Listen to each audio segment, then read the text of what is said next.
નમસ્કાર, હું છું કેતન અને આપ જોઈ રહ્યા છો CB24। ગુજરાતના મુખ્યમંત્રી ભૂપેન્દ્રભાઈ પટેલ 3 ફેબ્રુઆરીના રોજ મહાકુંભ મેળાની મુલાકાત લેશે।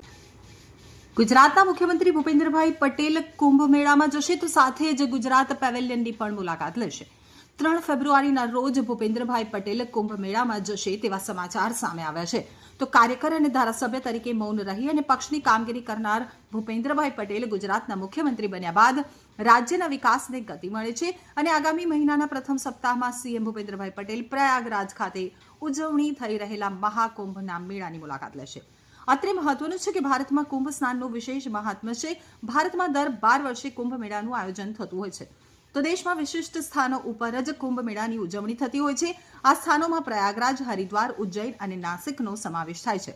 તો આ વર્ષે ઉત્તર પ્રદેશના પ્રયાગરાજ ખાતે મહાકુંભ મેળાનું આયોજન કરવામાં આવ્યું છે। જાન્યુઆરી મહિનાની 13 તારીખે શરૂ થયેલ મહાકુંભ ફેબ્રુઆરીની 26 તારીખ સુધી ચાલશે।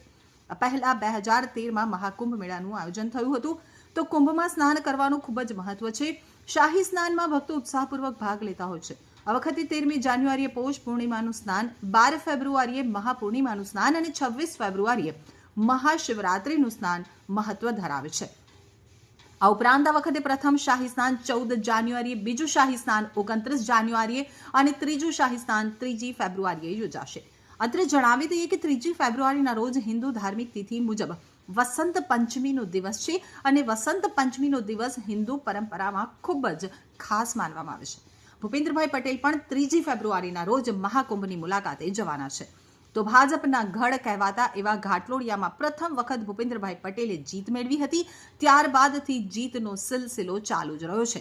આજે દુનિયાની લોકપ્રિય હસ્તીઓ અને કંપનીઓ ગુજરાતમાં રસ ધરાવે છે। મોટી કંપનીઓ ગુજરાતમાં રોકાણ કરી રહી છે, તો વિખ્યાત લોકો ગુજરાતના કચ્છનું રણ, સોમનાથ મંદિર તેમજ દ્વારકા જેવા જાણીતા વિસ્તારની મુલાકાત લઈ આનંદ અનુભવે છે। તો મહાકુંભમાં સાધુ સાધ્વીઓ, વિશ્વ પ્રસિદ્ધ લોકો ઉપરાંત દેશના રાજનેતાઓ પણ પ્રયાગરાજની મુલાકાતે છે।